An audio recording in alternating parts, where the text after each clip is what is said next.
Hi everyone, this is Ileana, and I just have a quick card share for you today.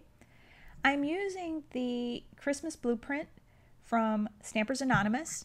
I believe it came out last year, but I only purchased it a few weeks ago, and so it's new to me. I'll be stamping on a Kraft cardstock, and I've trimmed out the piece with my stitched rectangles from Lawn Fawn. And I'll be using unicorn pigment ink to stamp my snowflake in the upper third of the card.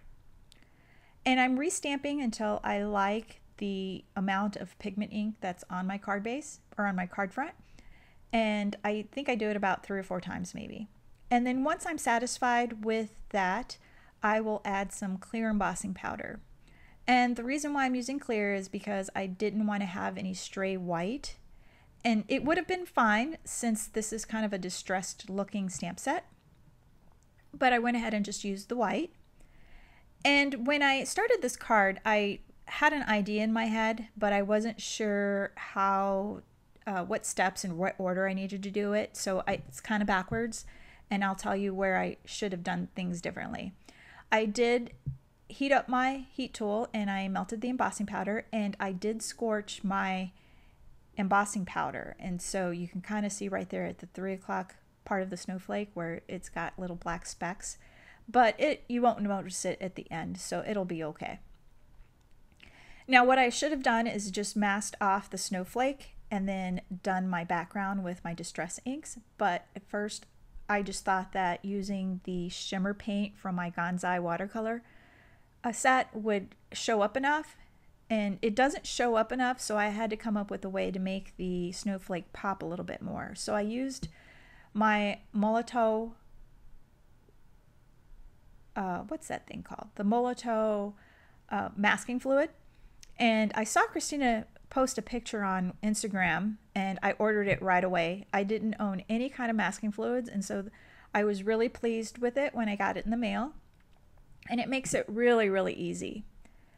What I'm doing now is I'm taking my distress ink, and this is Peacock Feathers, and I'm just going to darken up the background just to make that snowflake pop a little bit more. And I'm using the Peacock Feathers because I know that with the Kraft cardstock it'll be pretty dark. And I will use the crushed Concord, I think that's what it is. And I'm just going to test it out on the back to see if I like how it looks. And I'm just going to add it to the center of my snowflake and work my way out. And the cardstock that you see me using underneath that whiteboard, that's actually leftover board from when I worked as an x-ray tech. I used to save the cardboards that came in the x-ray films, and I have like a whole case of those, and I still use them. And my daughter actually uses them to draw pictures too, and they're pretty handy, and I like the fact that I'm recycling something that otherwise would have been thrown away. And it does have a little bit of a slick surface on it, so it does help with blending. And because I'm rubbing onto the snowflake, some of the masking fluid comes off, and so I went ahead and reapplied some more. Now to get it off, you could rub it off with your fingers, but because it's inside such an intricate little stamp, I'm using the tip of my adhesive remover to remove the fluid, and it just peels up really easily. Now I need to add the sentiment, and I'm using the mini handwritten holidays from Stampers Anonymous, and I really liked the sketchy feel of the sentiment, and so I thought it went well with the snowflake. And I just stamped it with my unicorn pigment ink. And what I should have done is I should have made sure that the distress ink on the background was dry, and I didn't do that, and I didn't use my embossing buddy, and so all of my embossing powder stuck to everything. And I'm trying to wipe it off and with a brush, and it just seems like there's too much of it, and so eventually I give up and I just use the brush to remove all of the embossing powder. And what I decide to do is to just I'm going to use my embossing buddy to make sure that everything is dry. And then I'll go ahead and use the Versamark to stamp over it, because you can kind of see where the pigment ink turned a little bit blue at the end of the Christmas. And I thought, well, that's pretty cool. So I kind of wanted to keep that. So then I stamped it with Versamark, and then I added my clear embossing powder and I melted it, and the sentiment kind of disappears into the background, and it's like, okay, it's gone now. And so I figured, okay, well, I will darken up the background using more distress ink, and it made it show up just a little bit more, but it was still not light enough. And so I tried to rub away the distress ink off of the embossed part, and it still didn't show up enough. So then I thought, well, I'll just go ahead and restamp it with white. And then I forgot to do my embossing buddy again.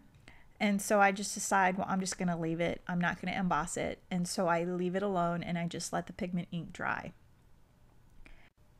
You'll see me pull out my embossing powder, but I didn't emboss it. I changed my mind because I didn't want to deal with the mess of powder getting everywhere. Now I'm just adhering it to the front of a Kraft card base, and I'm using the corner of my MISTI to line things up. And my cardstock was a little bit bigger than what it should have been, the base of it was, so I'm just using my X-Acto knife, my craft knife, to trim off any excess that's peeking out from underneath.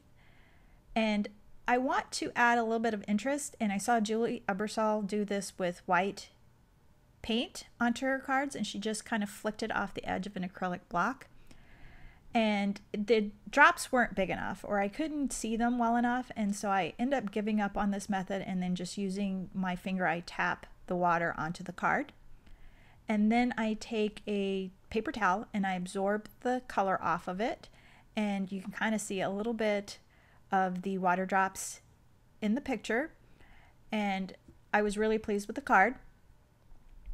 So this is just an easy design, and you'll see another card that I make using the same stamp set and everything, but I do a different background, and you'll see that in a later video. Please give my video a thumbs up and head on over to my and subscribe, and head on over to my blog, and be sure you subscribe there too. Thanks so much for watching. Have a great day.